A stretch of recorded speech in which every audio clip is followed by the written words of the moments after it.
Bismillahirrahmanirrahim. Assalamualaikum warahmatullahi wabarakatuh.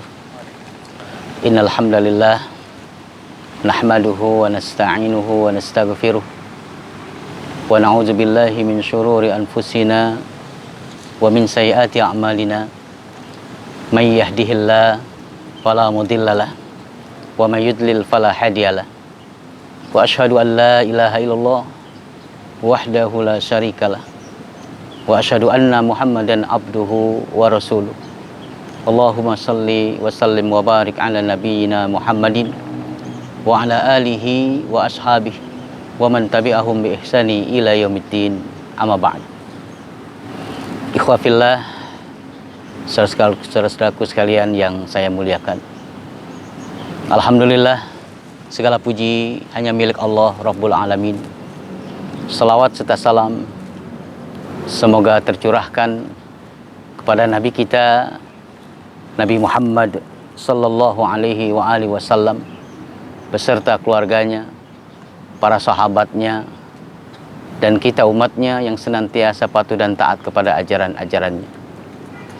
Dengan kudrah dan irada Allah, alhamdulillah, pada siang menjelang sore ini kita dipertemukan ini dalam rangka kita berusaha untuk menjadi hamba Allah yang baik dengan melalui mempelajari Islam dengan benar dari pokok-pokok ajaran Islam yang diwajibkan oleh Allah untuk kita pelajari dan sangat penting, yaitu masalah tauhid. Dan insya Allah pembahasan kita ini adalah masalah pentingnya tauhid bagi kita umat Islam. Teman-teman sekalian yang saya muliakan, yang mendasari daripada wajibnya kita mempelajari tauhid adalah Allah sendiri dalam Al-Quranul Karim.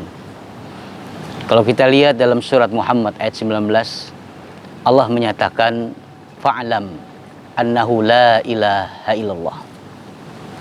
Maka ketahuilah oleh kalian bahwa sungguhnya tidak ada ilah yang berhak diibadahi kecuali Allah Subhanahu wa taala. Fa'lam di sini adalah fi'il amr, yaitu perintah langsung dari Allah Subhanahu wa taala. Dan asal daripada perintah itu, al-aslu fil amri lil wujub. Wajib hukumnya untuk kita jalankan, kita amalkan. Termasuk daripada yaitu mempelajari ilmu tauhid. Sehingga ada pertanyaan, kenapa kita harus belajar tauhid? Al-jawab, karena mempelajari tauhid ini merupakan ajaran pokok dalam Islam. Di antara daripada ajaran-ajaran yang lain seperti sholat, puasa, zakat dan sebagainya, yang diutamakan oleh Allah adalah tauhid lebih dahulu. Begitu banyak di antara umat Islam yang mereka tidak paham tauhid, sehingga banyak melanggar dan pelanggaran yang dilakukannya. Di antaranya masalah itikad, masalah keyakinan.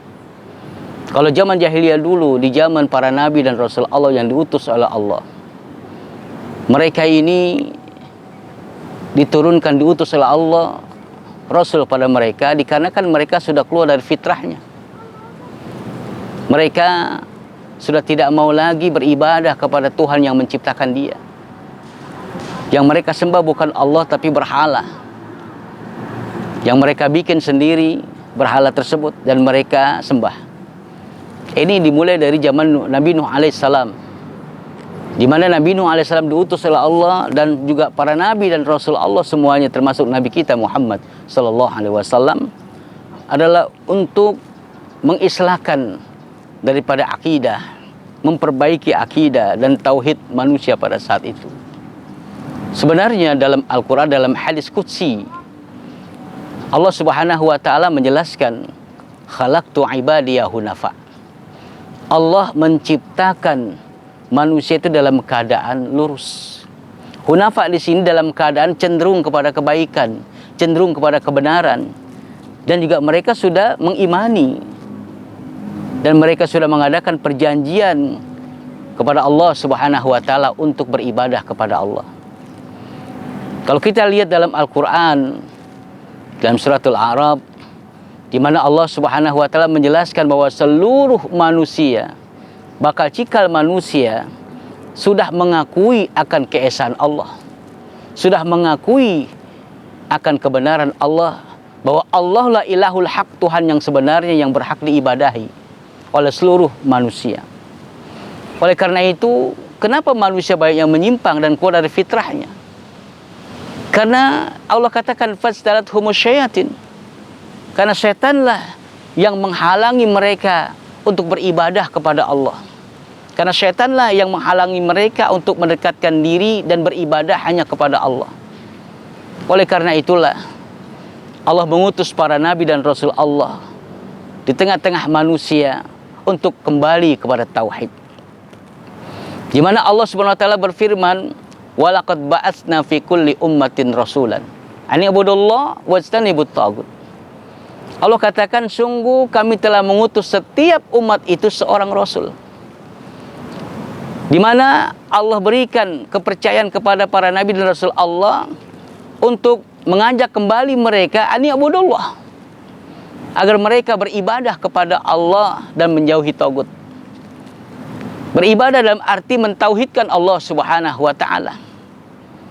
Nah, oleh karena itulah setiap para nabi dan rasul diutus oleh Allah sama dakwanya, yaitu mengajak kepada tauhid.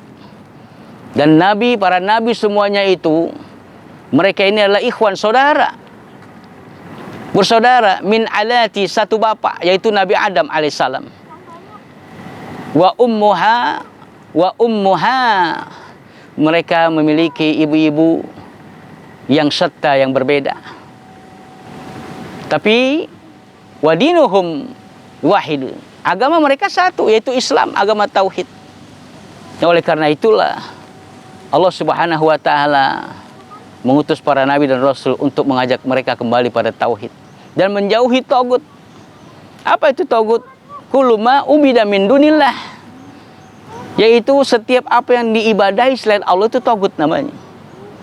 Bahkan Umar bin Khattab mengatakan tagut itu adalah asyaitan. Ya, setiap setan itu mengajak kepada kebatilan, termasuk kemusyrikan, agar setanlah yang disembah, bukan Allah Subhanahu wa taala. Oleh karena itu, ikhwafillah yang dimuliakan Allah Subhanahu wa taala, pentingnya kita belajar tauhid agar kita bisa membedakan mana tauhid, mana syirik, dan kita selamat dunia akhirat. Dan mudah-mudahan kita semua diberikan taufik hidayah oleh Allah Subhanahu wa taala agar kita selamat dari kesyirikan yang dapat menghancurkan amal-amal ibadah kita. Dan mudah-mudahan Allah melindungi kita semua dan keluarga kita, masyarakat kita, umat Islam, dari kesyirikan. Karena syirik merupakan zalim yang sangat zalim, dosa yang sangat besar. Bahkan Quran mengatakan, lain asyrakta la yahbatuna amalu. Jika Nabi Muhammad sendiri diingatkan oleh Allah, jika Nabi Muhammad melakukan kesyirikan kepada Allah, maka hanguslah amal ibadah yang dilakukannya. Dan sebenarnya hakikatnya buat kita umatnya, Nabi Muhammad tidak akan mungkin melakukan kesyirikan. Kitalah umatnya terkadang banyak yang menyimpang dari tauhid dan masuk pada pintu-pintu kesyirikan. Oleh karena itulah nasihat banyak sekali dari para nabi dan rasul dan para sahabat serta ulama-ulama kita tentang masalah tauhid ini, tentang masalah agar kita menghindari perbuatan syirik. Mudah-mudahan kita diselamatkan oleh Allah Subhanahu wa taala. Demikian barangkali yang dapat saya sampaikan, mudah-mudahan ada manfaat bagi kita semua. Akhirul kalam, wassalamualaikum warahmatullahi wabarakatuh.